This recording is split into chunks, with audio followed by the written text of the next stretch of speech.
하나님 감사합니다. 오늘 주의 말씀 앞에 우리가 겸손히 나아갑니다. 우리의 지위와 우리의 명예와 우리의 재산과 우리의 혈기를 다 내려놓고 주님 앞에 겸손히 순종하는 마음으로 나아가오니 듣는 자의 귀에 복을 허락하여 주시옵소서. 그의 가정과 삶의 생업에 은혜를 베풀어 주시옵소서. 이 땅의 삶은 우리는 늘 청직이며 이 땅의 삶은 나그네임을 잊지 않게 하옵소서. 이 땅의 삶은 천국을 준비하는 삶이고 이 땅의 삶은 하나님이 우리에게 주신 귀한 소명을 감당하는 시간임을 늘 잊지 않는 복된 성도들 교회 되게 도와주시옵소서. 예수님의 이름으로 감사하며 기도드립니다. 아멘. 할렐루야. 반갑습니다. 네, 오늘 창세기 우리가 함께 읽은 이 본문 말씀을 가지고 미래를 준비하는 요셉의 지혜라는 제목으로 은혜를 같이 나누기를 원합니다. 오늘 제가 창세기 41장 25절 36절의 본문 말씀을 정했는데 실제로는 40장, 41장 그리고 47, 8장까지 전체적인 큰 하나의 중요한 요셉의 사건을 가지고 오늘 다루는 내용입니다. 그래서 오늘 그 본문을 다 읽을 수 없어서 본문을 제안해서 읽었습니다. 또한 시간의 관계상 주어진 시간은 30분 정도밖에 되지 않기 때문에요. 오늘 본문의 이 말씀을 하나하나 주석해서 강의하지는 않겠습니다. 워낙 또 잘 아시는 말씀이고, 그래서 오늘은 이 본문 내용을 가지고 또 요셉의 이 사건, 특별히 7년의 풍년과 7년의 흉년의 이 사건을 가지고 하나님 우리에게 주시는 귀한 메시지가 무엇인지 그 주제를 가지고 주제 설교로 여러분과 함께 30분 동안 하나님 주신 은혜를 나누고자 합니다. 이 사건은 요셉의 일생에서 굉장히 중요한 사건입니다. 우리가 요셉의 일대기를 기억할 때 주일학교부터 배울 때 굉장히 많은 사건들을 배우는데 이 사건은 사실 요셉의 일대기에 있어서 가장 하이라이트 되는 그러한 사건이죠. 특별히 이 본문 말씀은 7년의 풍년, 7년의 흉년 이 두 가지가 나오는데 좀 더 정확히 얘기하면 7년의 흉년, 풍년보다는 풍년에 대한 언급은 잠시고요. 사실 7년의 흉년에 대한 사건입니다. 그리고 그 뒤에 이어지는 몇 장의 굉장히 중요한 말씀들도 대부분 다 풍년보다는 흉년과 관련된 고난과 고통과 관련된 그러한 시기를 다루고 조명하고 강조하는 그런 사건이다라고 보시면 됩니다. 애굽의 7년의 풍년 그리고 7년의 흉년이 시작되었습니다. 이 7년의 흉년은 앞에 있었던 7년의 풍년을 잊어버릴 정도의 극심한 흉년입니다. 제가 올 여름에 그 안식년 개념으로 한 2달 정도를 저도 좀 쉬었는데요. 쉬면서 가족들과 함께 한번 미국을 좀 갔다 온 적이 있었습니다. 그래서 제가 좀 얼굴이 조금 시커멓게 탔습니다. 제가 2주를 갔다 왔는데요. 역시 방심을 하면 안 됩니다. 15일간의 미국의 일정, 제가 이제 차를 운전하고 서부를 쭉 돌았는데요. 15일간의 일정 중에 14일을 선블럭 이걸 발랐는데요. 하루 안 바르고 이렇게 됐습니다. 역시 이 방심하면 안 됩니다. 아무튼 제가 미국을 돌아보면서 우리나라도 굉장히 큰 가뭄이었는데 미국이 150년 만에 가물었다고 그러더라고요. 그래서 제가 샌프란시스코 쭉 돌면서 라스베가스 근처로 가면서 그랜드 캐년도 가고 또 하버댐을 갔는데요. 어마어마한 댐인데요. 그 댐의 수위가 눈에 띄게 물이 줄었습니다. 그래서 우리나라뿐만 아니라 미국도 150년 만에 가뭄. 그래서 캘리포니아에 제가 그쪽을 돌면서 가다가 산불을 봤는데요. 나중에 한국에 보니까 산불 소식이 한국에 와서 보니까 나더라고요. 며칠간 산불이 꺼지지 않았습니다. 그 정도로 극심한 가뭄이 이렇습니다. 그런데 오늘 여기에 나온 이 본문의 이 가뭄은 그것보다 더 했던 것 같습니다. 굉장히 커다란 가뭄. 그것도 잠시 몇 개월 혹은 한 해가 아니라 7년 동안 점점점 극심한 가뭄이었습니다. 한 해 가뭄이 들었는데 그런 댐들의 수위가 낮아지고 우리나라도 올해 가뭄이 들면서 댐들의 수위가 굉장히 낮아졌는데요. 그래서 우리가 방송에서 좀 더 낮아지면 수질의 문제라든지 또 실제로 굉장히 많은 전답들이 그 농업용 용수가 부족해가지고 소방차를 대고 이래서 물을 대고 워낙 심하다 보니까 대통령께서 또 직접 또 논에 물을 대는 그러한 또 일도 벌어질 정도의 가뭄이 우리에게 있었죠. 1년입니다. 이게 2년이 되고 3년이 되고 4년이 되고 5년이 되고 6년이 되고 7년이 되면 그냥 이렇게 보시면 됩니다. 한강이 다 말랐다. 콜로라도 강이 다 말랐다. 이렇게 보시면 됩니다. 이게 한 지역이 아니라 전 세계가, 오늘 본문을 보면 전 세계가 극심한 흉년에 빠진 겁니다. 그 흉년에 얼마나 많은 고통들이 있었겠습니까? 2008년에 미국발 서브프라임 모기 사태가 터졌습니다. 세계 금융위기가 닥쳤습니다. 2010년에 유럽의 금융위기가 닥쳤고 그리스 사태가 발발했고 요 며칠 사이에는 중국이 크게 흔들리면서 주식시장이 패닉이 왔습니다. 심각한 경제적 충격이 왔죠. 이 당시는 농경시대이기 때문에 이 정도의 가뭄이 오면 이러한 금융위기를 넘어서는 1990년대 초에 있었던 대공황 수준이라고 보시면 됩니다. 전체적인 단순히 가뭄뿐만이 아니라 단순히 물이 없는 것뿐만 아니라 이 시대 애굽을 위시해서 전 세계 전 나라들이 예외 없이 심각한 경제적인 충격을 받다. 굉장히 많은 사람들이 파산했을 것이고 굉장히 많은 사람들이 집을 잃었을 것이고 굉장히 많은 사람들이 죽었을 것입니다. 사상자가 곳곳에 속출하고 수많은 갈등들이 있었을 겁니다. 이 정도의 가뭄이 들었으면 성경은 자세하게 기록하지 않았지만 굉장히 많은 싸움도 있었을 겁니다. 물을 놓고 치열한 싸움이 있었겠죠. 아프리카를 가보십시오.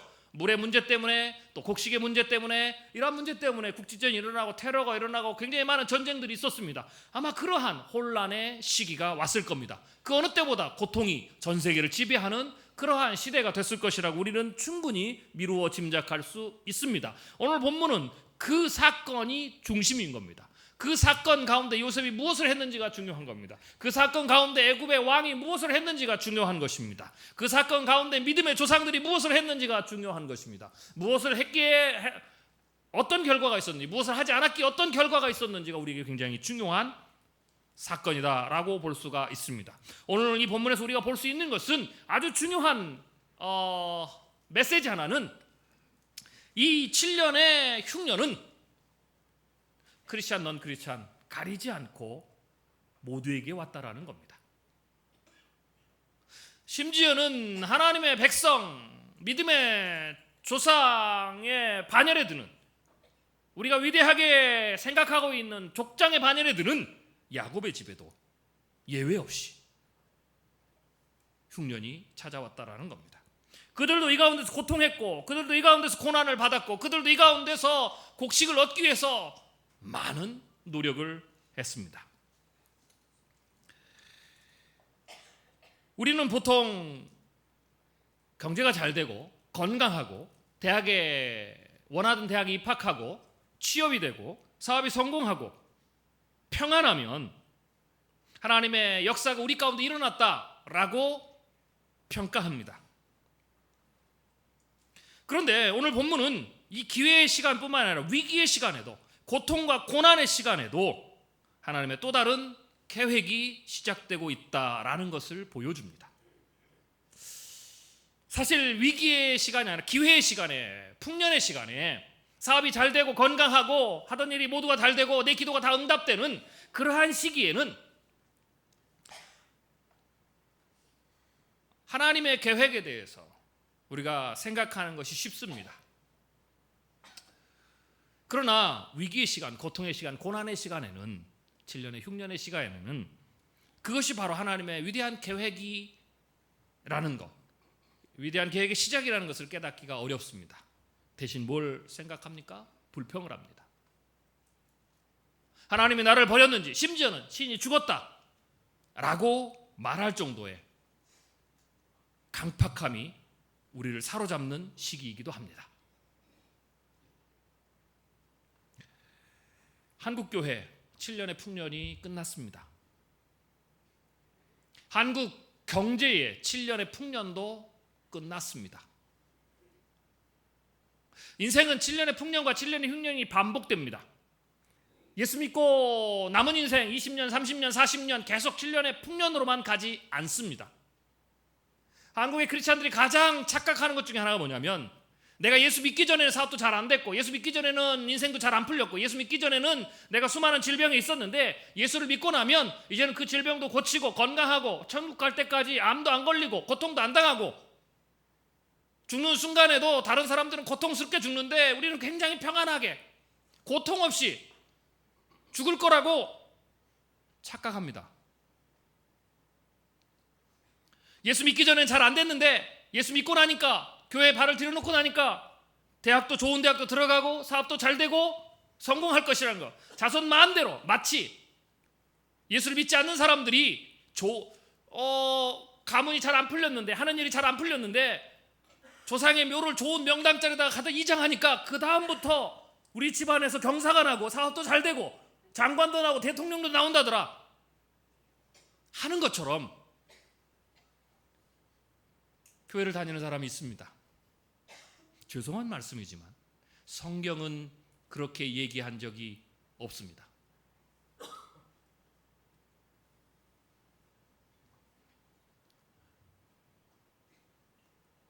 주님이 우리의 기도를 들으시는 건 맞지만, 죄송한 얘기지만 우리의 기도를 다 들으시지 않습니다.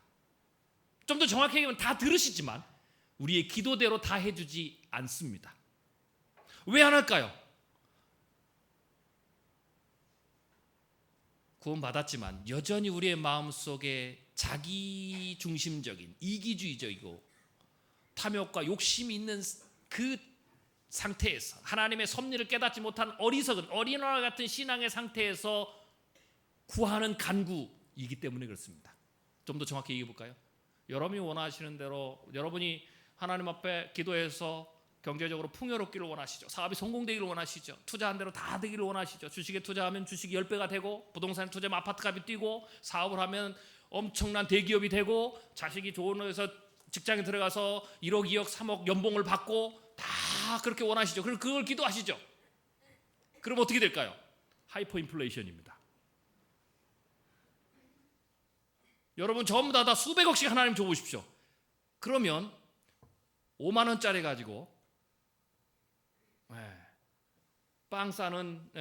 빵을 싸는 그 포장지로 써야 됩니다. 그게 하이퍼 인플레이션입니다. 지금 베네수엘라가 그렇습니다. 돈이 돈 같지 않죠. 여러분이 원하는 대로 전부 다 아프지 않고 전부 다 장수하면 어떻게 될까요? 아무도 안 죽습니다.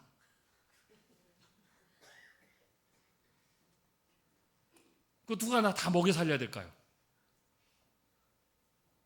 이게 자기 중심으로 하는 기도의 결과입니다. 그리고 신앙이 성숙하면 그런 기도를 하지 않습니다.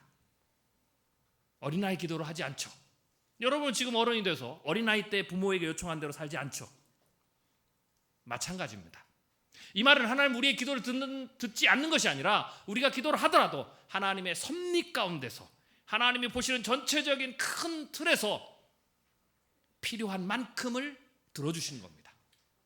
혹은 우리의 기도를, 잘못된 기도는 바꾸어 주시는 거죠. 그런 의미에서 우리의 기도를 하나님이 들으시는 겁니다. 또 하나 우리가 알아야 될 것은, 착각에서 벗어나야 될 것은, 그렇기 때문에 하나님이 우리의 삶에 풍년 맞게 하지 않다는 겁니다. 흉년도 옵니다. 열심히 기도해도 흉년이 오는 겁니다. 할렐루야. 이게 아멘을 해야 되는지 말아야 되는지. 열심히 하면 풍년이 됩니다 이러면 아멘을 할 텐데, 열심히 해도 흉년이 옵니다 이러면은, 열심히 기도해도 병에 걸릴 수 있습니다, 치매에 걸립니다 이러면 아멘을 해야 될지 말아야 될지 모르겠습니다. 우리 인간의 지혜가 짧습니다. 그래서 우리 인간의 지혜는, 물론 우리가 잘 될 때에도 하나님의 뜻이 무엇인지 잘 알지도 못하지만, 특별히 우리에게 고난이 올 때, 이 고난이 우리에게 무엇이 유익한지를 잘 알지를 못합니다. 그러나 분명히 우리가 믿어야 될 것은, 고난도, 7년의 흉년도, 어려움도, 고통도 하나님께서 우리를 다시 새롭게 하시는, 우리를 제자다운 제자로 만들게 하시는, 우리가 하나님의 자녀다운 자녀가 되게 하시는 놀라운 시간이라는 것을 믿으시기를 주님의 이름으로 축원합니다. 우리가 고통스럽더라도, 우리가 아프더라도 마찬가지입니다. 제가 존경하는 영적 스승 오카노 목사님께서도 질병과 사투하면서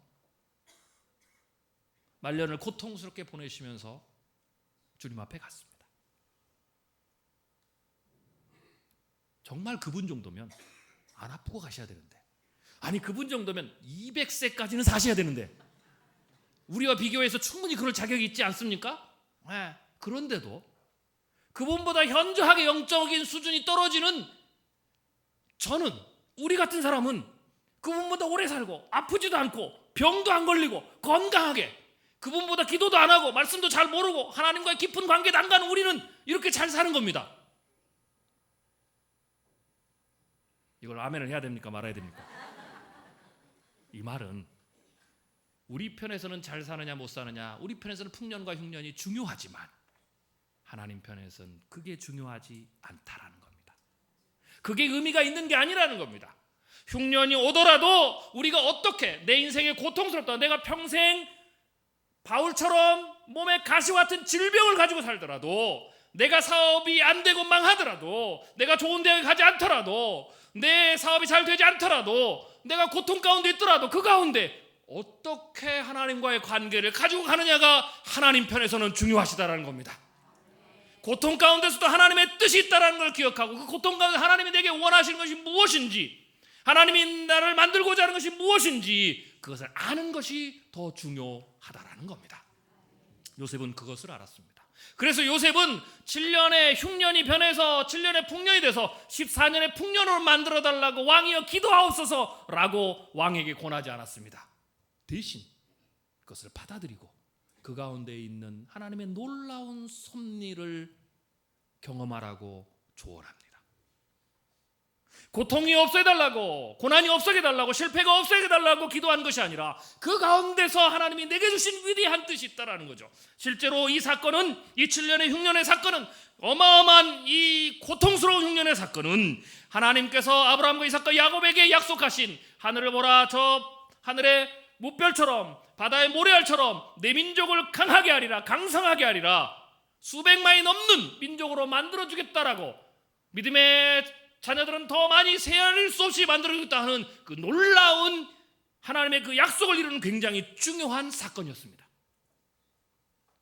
이 7년의 흉년이 있었기에 야곱이 가나안 땅을 떠나 애굽에 왔고, 이것을 준비하기 위해서 하나님이 먼저 요셉을 보내고, 요셉이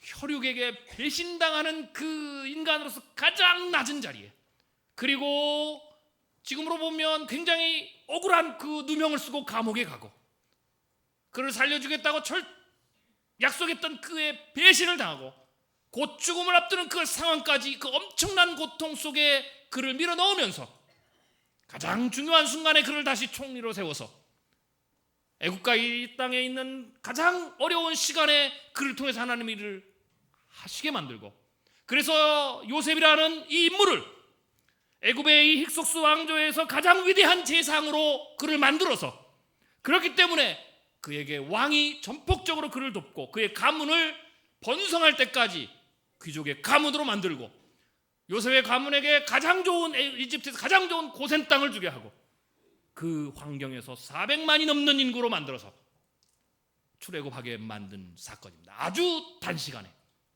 그래서 아브라함의 약속하셨던 그 약속을 이루는 위대한 시간으로, 장치로 사용하신 흉년이었습니다. 우리의 삶에 흉년이 있습니다. 한국교회 흉년이 오고 있습니다. 장성했던 성장기, 교회만 세우면 됐던, 구름대같이 몰려들었던 그 시간이 지나고, 주일학교가 차고 넘치던 그 시간도 지나고, 청년부가 무너지고 청소년부가 무너지고 주일학교가 사라져가고, 이미 일부 교회들은 젊은이들이 전혀 없어서 이제 10년, 20년, 30년이 지나면 교회가 문을 닫아야 되는 그런 상황.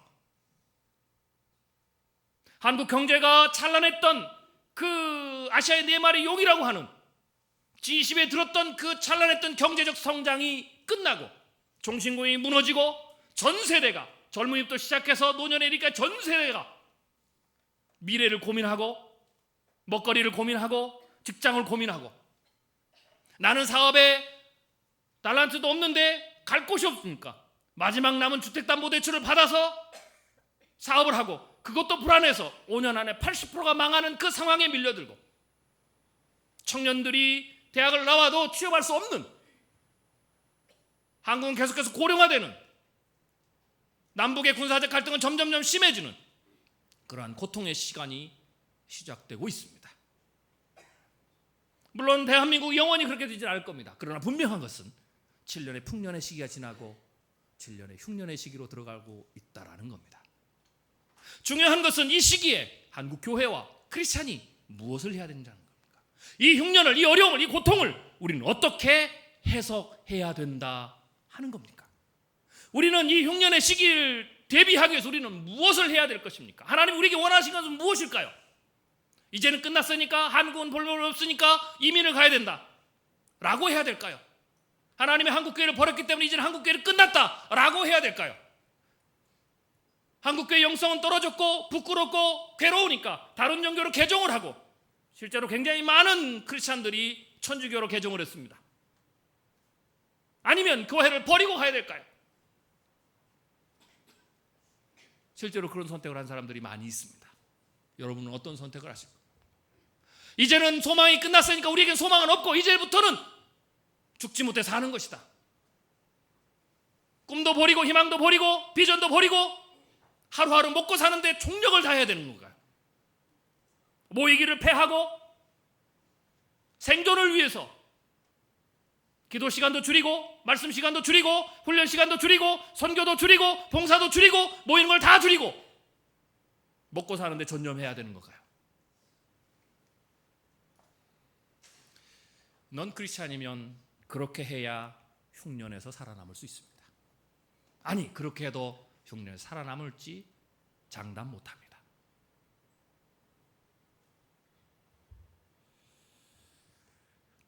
한국 경제는 더 어려워질 겁니다. 더 많은 사람들이, 더 많은 은퇴자들이 고통을 당할 겁니다. 제가 2030 대담한 미래라는 책을 통해서 한국의 경제 미래에 대해서 예측하는 그 있는데요. 이번 정부 말 다음 정부 초에 한국은 금융위기에 갈 가능성이 굉장히 큽니다. 저는 전문 미래학자로 활동을 하고 있는데 목사지만 굉장히 좀 독특한 사역을 하고 있습니다. 하나님께서 독특한 사역에 부르심을 주셔서 제가 미국에서 공부하고 미래에 대한 통찰력을 가지고 정부기관 그리고 30대 기업을 자문하는 일을 하고 있습니다. 특별히 교회 밖의 사역을 하나님 부르심을 주셔서 주로 교회 밖의 사역에서 굉장히 많은 분들을 만나서 한국 경제, 아시아의 미래에 대해서, 한국의 생존의 전략에 대해서 자문하는 일들을 하고 있습니다. 그러다 보니까 한국 경제라든지 또 한국의 정치 상황이라든지 또 북한의 통일의 가능성이라는 여러 가지 부분들에 대해서 연구를 하고 그것이 한국 사회와 한국 민족과 한국 교회에 어떤 영향을 미칠지에 대해서 연구도 하고 책을 쓰는 역할을 하고 있습니다. 교회는 2020-2040 한국교회 미래의 지도라는 책 1권, 2권을 통해서 두 개의 책이 나왔는데요. 한국교회 미래에 대한 이야기를 하고 한국교회가 어떻게 해야 되는지, 이 시대가 과연 어떤 시대고 이 시대에 하나님 원하시는 것이 무엇인지에 대해서 지혜를 나누는 그러한 일들을 하고 있습니다.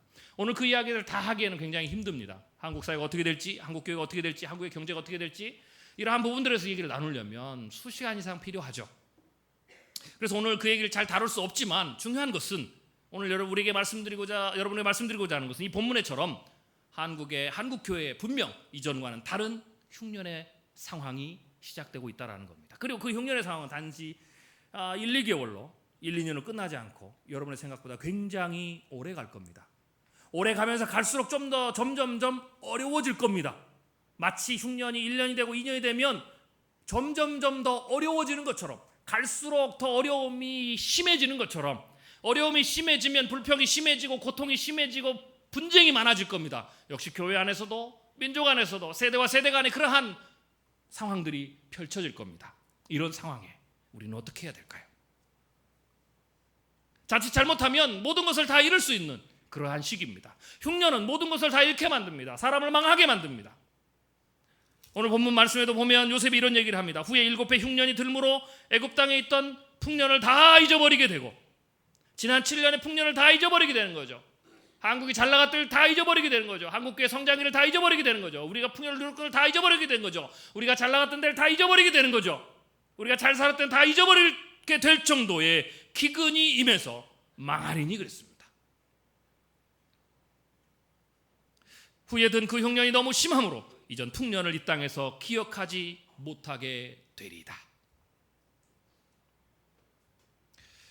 죄송한 말씀이지만 신일교회가 하나님의 은혜 가운데 놀라운 부흥과 하나님의 역사를 체험했습니다.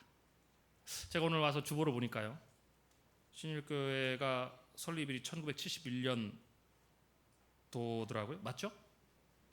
예, 모르신 분이 계시는군요. 71년도에 설립됐습니다. 왜 제가 1971년도에 설립이 제 눈에 들어왔느냐? 제가 1971년생입니다.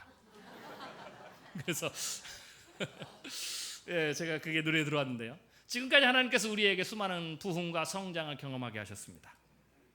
제가 여러분에게 던지는 질문입니다. 앞으로도 이렇게 성장하리라고 보십니까? 성장해야 됩니다. 그러나 그것은 우리가 어떻게 하느냐에 달려 있습니다. 지금 굉장히 많은 교회들이 부도가 나고 파산이 이루어지고 굉장히 많은 교회들이 젊은이들이 사라져서 시한부 인생을 사고 있는 교회가 많습니다. 지금의 세대가, 남아있는 세대가 60대 70대가 거의 전부라서 이들이 10년 20년 30년 후에 주님 앞에 가면 문을 닫아야 될 교회가 한국교회의 절반이 넘습니다. 그 위대했던 유럽의 교회, 그 위대했던 미국의 교회가 지금 전부 다 문을 닫거나 몇십 명의 할아버지 할머니들만 모여있는 교회로 전락한 게 너무 많습니다. 한국교회도 예외가 아닙니다. 우리도 지금 그 위기 앞에 놓여 있다라는 거죠. 실제로 망하는 교회가 나오고 있습니다. 무너지는 교회가 나오고 있습니다. 바로께서 꿈을 2번 겹쳐 꾸신 것은 하나님이 이 일을 정하셨습니다. 하나님이 속히 행하시리니. 7년의 풍년도 7년의 흉년도 전부 다 하나님의 섭리 가운데 있는 겁니다.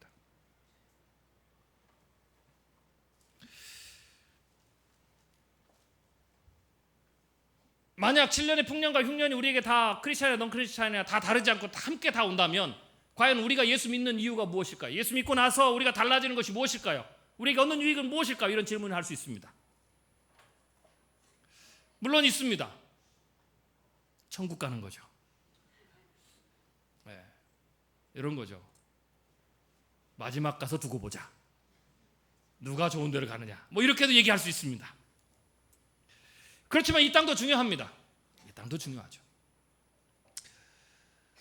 크리스찬이나 넌 크리스찬이나 하나님이 해와 비를 동일하게 주는 것처럼 풍년과 흉년을 동일하게 줍니다. 그렇지만 차이점이 있습니다. 그게 뭐냐면 크리스찬들에게는 오늘 본문의 말씀처럼 보니까 미리 대비하게 해주십니다. 크리스찬에게 풍년이 오지 않는 것이 아니라 한국 교회도 흉년이 오지 않는 것이 아니라 고통이 오지 않는 것이 아니라 고통이 오더라도 흉년이 오더라도 차이점은 미리 대비할 수 있는 은혜를 주신다는 겁니다. 할렐루야. 우리가 경제가 어려워지면 여러분의 사업이 자녀의 문제가 일자리 문제가 보호해 주셔서 옆에 회사는 무너져도 우리 회사는 살아남고 옆에 아파트의 집값은 떨어져도 내 집값은 오르고 이런 것이 아니라 동일한 상황이 오더라도 우리에게 주신 은혜는 뭐냐? 그것을 미리 알아서 대비할 수 있게 해주신다는 겁니다. 이제 바로께서는 명철하고 지혜 있는 사람을 택하여 애굽 땅을 다스리게 하시고 바로께서는 또 이같이 행하사 나라 안에 감독관을 두어 그 7해 풍년에 애굽 땅의 5분의 1 거두되 그들로 장차올 풍년의 모든 곡물을 거두고 그 곡물을 바로의 손에 돌려 양식을 위하여 각 성읍에 쌓아두게 하소서. 이와 같이 그 곡물을 이 땅에 저장하여 애굽 땅에 임할 7해 흉년에 대비하시면 땅이 이 흉년으로 말미암아 망하지 아니하리라. 할렐루야. 저는 이게 크리스찬에게 주시는 은혜라고 봅니다. 크리스찬에게 주시는 은혜는 남들에게 다 흉년이 들었을 때 우리에게만 은혜를 주셔서 우리 땅에만 비가 내리고 우리 땅에만 곡식이 자라나는 그러한 은혜가 아니라 동일하게 올 때, 동일하게 고통받을 때, 동일하게 어려움이 올 때, 동일하게 위험과 노출돼 있더라도 하나님이 미리 우리에게 지혜를 주셔서 이것을 대비할 수 있도록 해주시는 은혜라는 겁니다. 할렐루야. 그리고 더 나아가서 미리 대비함으로써 어떻게 될까요? 위기 가운데서 고통받는 사람들을 구원할 수 있는, 같이 위기 가운데서 허우적거리고 같이 하나님을 비난하고 하나님을 비방하는, 인생을 비난하고 고통 가운데 허우적거리는 그런 것이 아니라 다른 사람들이 고통 가운데 있을 때 우리 미리 준비된 자들을 통해서, 준비된 교회와 준비된 성도들을 통해서 그들을 구원할 수 있는 그러한 은혜를 주신다라는 겁니다. 할렐루야. 이것이 바로 우리에게 주시는 차별된 은혜라고 생각합니다. 그러기 위해서는 어떻게 해야 될까요? 첫 번째, 깨어 있어야 됩니다. 그 은혜, 그 어느 때보다 한국 교회에 깨어 있음이 중요합니다. 할렐루야. 혼란의 시대, 고통의 시대는 깨어있는 자가 시대를 구원할 수 있는 겁니다. 깨어있다라는 것은 뭘까요? 눈을 뜨고 있는 게 아닙니다. 깨어있다라는 것은 시대를 분별하라는 겁니다. 시대가 어떻게 흘러가는지, 하나님의 계획과 섭리가 어디에 있는지, 하나님의 뜻이 어디에 있는지를 깨달아 알아라, 분별하라, 통찰하라는 겁니다. 하나님의 뜻이 어디에 있는지, 하나님의 섭리가 어디에 있는지, 하나님의 계획이 어디에 있는지, 하나님이 어떻게 역사하실지를 분별하려면 어떻게 됩니까? 기도해야 되는 겁니다. 그래서 기도가 필요한 겁니다. 말씀을 읽어야 됩니다. 말씀을 배워야 됩니다. 훈련을 받아야 됩니다. 할렐루야. 그래야만이 흉년 가운데 하나님이 원하시는 뜻이 무엇인지를 깨달아 알 수 있었습니다. 요셉이 하나님과 가장 친밀한 관계에 있었기 때문에 하나님께서 이 흉년 가운데 어떠한 뜻이 있는지를 요셉이 깨달아 알았던 겁니다. 그리고 그 요셉은 그 하나님의 주신 그 지혜를 가지고 바로를 조언했고 나라를 이끌었던 겁니다.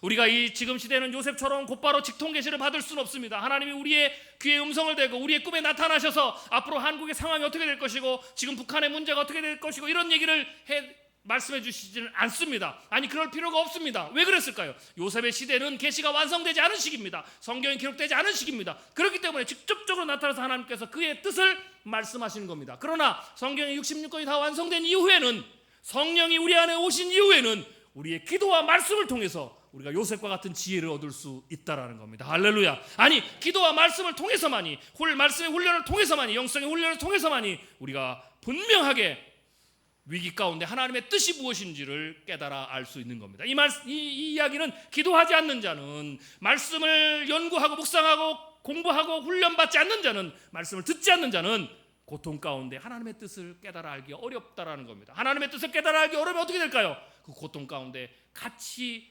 불행하게 고통을 받는 자로 남아있을 수밖에 없다라는 겁니다. 두 번째는 뭘 해야 될까요?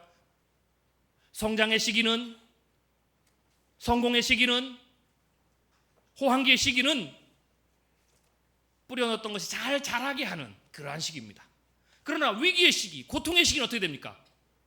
위기의 시기, 고통의 시기는 다시 새롭게 만들어가는 시기입니다. 리빌딩하는 시기입니다. 즉 위기는 풍년 가운데서 붙었던 노이즈들을, 우리가 잃어버렸던 것을 다시 회복하는 시기에 기회라는 것을 여러분들이 기억하십시오.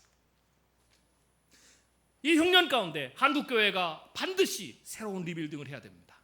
잃어버렸던 첫사랑을 다시 회복하는 놀라운 은혜가 있어야 됩니다. 우리 안에 잘못된 것을 내려놓는 그러한 시간이 있어야 됩니다. 고통은 우리에게 그것을 생각하게 해주는 겁니다.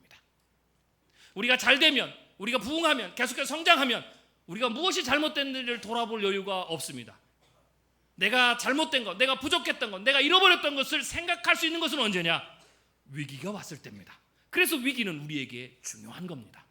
사람이기 때문에 그렇습니다. 사람이 완전하지 않기 때문에 잘 나갈 때 뒤를 돌아봐야 되는데요, 잘 나갈 때 뒤를 돌아보는 사람이 없습니다. 잘 나갈 때는 더 잘 나간다고 생각하고, 잘 나갈 때 내가 잘해서 된다 그러고 내 흠도 전부 다 잘 나가는 이유가 되는 겁니다. 그래서 나는 완벽한 사람, 나는 잘하는 사람, 내 실수도 전부 다 잘 나가는 이유가 되는, 나의 능력이 되는 거죠.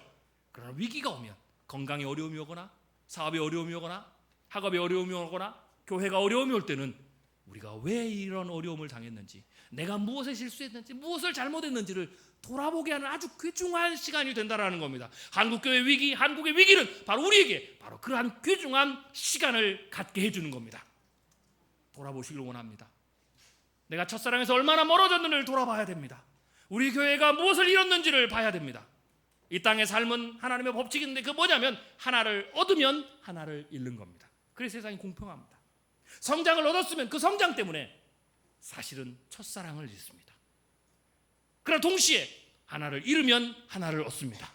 잠시 우리가 우리의 외형을 얻고, 우리의 성공을 얻고, 우리의 명예를 잃고, 우리의 재산을 잃을 수 있지만 동시에 우리는 첫사랑을 회복할 수 있습니다. 하나님을 회복할 수 있습니다. 교회다운 교회의 모습을 회복할 수 있습니다. 할렐루야. 위기는 바로 그러한 시기입니다. 그런데 이 놀라운 결과물을 얻기 위해서는 어떻게 되느냐? 이 위기를 받아들이고 우리의 삶을 기초부터 다시 점검하고 세워가려는 그러한 노력을 하는 사람이 이 은혜를 얻을 수가 있는 겁니다. 또 하나 리빌딩을 뭘 해야 될까요? 시대가 변하기 때문에 위기가 오는 겁니다. 그래서 우리는 어떻게 됩니까? 하나님이 주신 새로운 시대에 맞는 새로운 시대적 소명과 비전을 가져야 됩니다. 요셉은 바로 그러한 걸 가졌습니다. 가나안 땅에서 있던 시대예요. 이제는 애굽으로 이주한 시대에 우리가 무엇을 해야 되는지, 이 애굽 땅에 있을 시대에 우리가 하나님이 이 새로운 시대에 주신 새로운 시대의 소명은 무엇인지, 우리가 무엇에 집중해야 되는지 요셉은 그것을 깨달았고 그것을 이끌어갔고 그것을 그림을 그렸던 사람입니다. 한국 사회 전반이 바뀌고 있습니다. 세계 전반이 바뀌고 있습니다. 우리의 삶도 바뀌고 인간의 평균 수명도 바뀌고 직업에 대한 틀도 바뀌고 학업에 대한 틀도 바뀌고 성공의 조건도 바뀌고 산업의 틀도 다 바뀌고 있습니다. 기술도 바뀌고 라이프스타일도 다 바뀌고 있습니다. 한국교회가 지난 40-50년 동안 성공했던 그러한 틀과는 전혀 다른 상황이 우리에게 펼쳐지고 있습니다. 새로운 시대입니다. 이 새로운 시대에 하나님 우리에게 요청하시는 게 있습니다. 새로운 시대에 맞는 새로운 시대적 소명, 위기의 시간에는 바로 그러한 것들을 리빌딩하는, 다시 세워가는 그러한 시기인 줄 주님 믿고 그 시간을 귀하게 보내기를 주님의 이름으로 축원합니다. 그리고 감독관을 세워서 구체적으로 준비했습니다. 우리도 그러한 지혜가 필요합니다. 교회 안에 수많은 전문가들이 하나님께 주신 지혜들을 가지고 도처에서 감독관이 되고 또 관리자가 되고 전문가가 되어서 요셉처럼 구체적으로 위기만 얘기할 것이 아니라 구체적으로 하나씩 하나씩 그 영역들을 대비해 가야 됩니다. 한국교회 대안이 무엇이냐는 질문을 굉장히 많이 받습니다. 대안은 뭘까요? 대안은 간단합니다. 대안은 다른 말로 하면 대비입니다. 위기가 온다는 것을 얘기하면 그것을 대비하면 됩니다. 주일학교가 무너진다고 생각하면 대비하면 됩니다. 대비는 어렵지 않습니다. 주일학교에 관심을 가지고 투자하고 전도하면 됩니다. 마치 제가 미국의 휴스턴에서 공부를 했는데요. 거기는 허리케인이 많이 옵니다. 지역에 따라서 어떤 데는 산불이 많은 데가 있고 어떤 데는 토네이도가 오는 데가 있고 어떤 데는 뉴욕이나 저런 워싱턴 쪽에는 겨울이면 폭설이 오는 데가 있고 뭐 이런데요. 제가 살던 휴스턴 지역은 여름이 되면 토네이도가 왔습니다. 바다에서 한 100마일 정도 떨어져 있는데도 그 토네이도의 위력이 굉장히 커서 토네이도가 크게 일어난다라고 경고가 오면, 시그널이 오면 사람들이 뭘 한지 아십니까? 로스나 뭐 홈디포 이런 데 가서 큰 합판을 삽니다. 그리고 테이블 삽니다. 그걸 가지고 뭐 합니까? 집에 가서 창문을 다 막습니다. 막지 않으면 어떻게 될까요? 허리케인이 지나가는 이후에 창문이 다 깨집니다. 그 정도의 강력한 위력이죠. 이걸 대비라고 합니다. 이걸 대안이라고 합니다. 대안은 딴 데 있는 게 아닙니다. 어디가 위험한지, 어디가 약한지를 돌아보고 어디 위기가 왔을 때 어느 영역에 충격을 받을지를 보고 미리 알고 거기에 대해서 그 영역에 위기가 발생하지 않도록 대비를 하는 겁니다. 돌아보십시오. 여러분의 교회를 총체적으로 돌아보십시오. 주일학교 영화부터 시작해서 작년에 이르기까지 우리의 선교 사역에서 재정에 이르기까지 모든 걸 다 돌아보십시오. 그리고 한국 사회가 새롭게 변화될 때, 저출산 고령화 사회로 갈 때, 경제가 예전만큼 성장하지 않을 때, 이제는 더 이상 예전의 방식대로 교회를 세워놓으면 전부 다 교회가 자연적으로 성장하는 그런 시기 아닐 때 우리에게 어떠한 위기가 올 것인가? 10년이 지나고 20년이 지나고 30년이 지나고 어떠한 위기가 올 것인가? 우리 교회 모습을 어떻게 바뀔 것인가? 연구해야 됩니다. 지혜를 구해야 됩니다. 그리고 그것이 닥치기 전에, 허리케인이 오기 전에, 바람이 불기 전에 미리 대비하셔야 됩니다. 감독관을 두고 전문가를 두고 구체적으로 그 일을 실행해야 됩니다. 바로가 위대했던 것은, 오늘 본문은 요셉의 위대함에 초점이 맞춰 있지만 저는 한 사람 더, 바로도 역시 요셉만큼 위대한 사람이라고 저는 평가합니다. 왜 그럴까요? 요셉의 좋은 대로 구체적으로 실행을 했기 때문에 그렇습니다. 참고로 바로가 이 위기를, 흉년을 대비하는 그 행동은 언제 했느냐가 중요합니다. 흉년이 시작되고 나서 한 게 아닙니다. 흉년이 아직 오지도 않았습니다. 아니, 풍년이 시작되지도 않았습니다. 그때 했습니다. 이게 쉬운 것 같습니까? 절대로 쉽지 않습니다. 풍년이 이제 들었습니다. 첫 해 어마어마한 풍년이 왔습니다. 그러면 더 못합니다. 왜요? 풍년이 이렇게 들었는데 무슨 흉년이냐? 두 해째 풍년이 들었습니다. 그러면 더 못합니다. 봐라, 작년도 풍년이 들었고 올해는 더 들었고 3년째가 됐습니다. 더 못합니다. 3년째 대풍인데. 놀라운 것은, 바로가 놀라운 것은, 바로가 위대한 것은 그 풍년 때 흉년을 준비했다는 겁니다. 쉽게 해서 잘 나갈 때 준비하는 겁니다. 잘 나갈 때 위기를 준비하는 사람은 거의 없습니다. 그러나 바로는 그때 구체적으로 준비했다는 겁니다. 한국교회와 한국사회는 이제 잘 나가는 것도 끝났습니다. 그런데 여전히 준비를 하지 않습니다.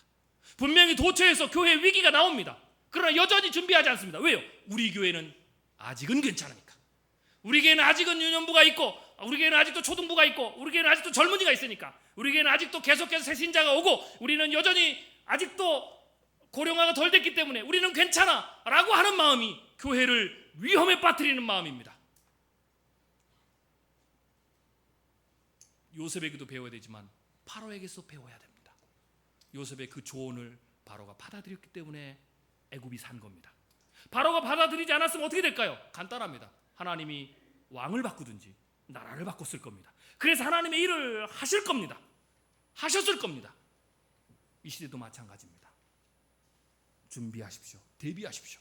위기가 왔을 때 하는 건 늦는 겁니다. 지혜로운 사람, 요셉처럼 하나님의 영에 감동된 사람은 위기가 오기 전에 준비하는 겁니다. 그러한 교회가 이 땅에 쓰임받을 수 있는 겁니다. 그러한 사람이 위기 가운데 쓰임받을 수 있는 위대한 사람이 되는 겁니다. 할렐루야. 그리고 마지막으로 하나님의 새로운 계획을, 하나님의 한국교회와 한국사회를 위해서 새롭게 만드시는 부흥의 그 시기를 기대하십시오. 한국교회는 여기서 무너지지 않습니다. 한국은 여전히 한 번 더 하나님이 쓰실 수 있는 위대한 기회들이 남아 있습니다. 위기의 신호도 있지만 하나님께서 한국교회를 다시 일으키기 위한 신호들도 많이 있습니다. 하나님께서 한국교회를 사랑하고 계십니다. 하나님께서 우리의 교회를 사랑하고 계십니다. 그 하나님의 신실하신 그의 계획과 우리를 향한 사랑을 기대하시고 위기 가운데 하나님의 뜻을 잘 발견하셔서 위기 가운데 요셉처럼 하나님 앞에 귀하게 쓰임받는 성도, 교회가 되기를 주님의 이름으로 축원합니다. 기도하겠습니다. 주님 감사합니다. 한국이 위기입니다. 한국 경제가 위기고 한국 사회가 위기고 특별히 한국 교회가 위기 가운데 있습니다. 주님, 그러나 위기 가운데서도 하나님의 뜻이 있을 줄 믿습니다. 새롭게 하시는 은혜가 있을 줄로 믿습니다. 우리가 잠시 경제적으로 어려울지라도, 잠시 숫자적으로 어려울지라도 이 위기 가운데 하나님께서 한국교회를 다시 소생시키고 새롭게 하시고 첫사랑을 회복케 하시고 다시 한번 부흥의 도구로 쓰시려고 한국교회를 만지고 계시다는 것을 믿게 하옵소서. 고백하게 하옵소서. 그리고 그 위기 가운데 요셉처럼 하나님의 뜻과 섭리와 계획이 어디에 있는지 분별하는 깨어있는 성도들 되게 도와주옵소서. 깨어있는 교회 되게 하옵소서. 그리하여 새로운 시대에 맞는 새로운 시대적 소명을 감당하여서 위기 가운데서 나라를 구원하고 민족을 구원했던 것처럼 위기 가운데 있는 한국교회와 위기 가운데 있는 한국사회를 구원하고 이끌어가는 올바른 방향을 제시하는 새로운 탈출구를 제시하는 교회 될 수 있도록 은혜 내려 주시옵소서. 예수님의 이름으로 감사하며 기도드립니다. 아멘.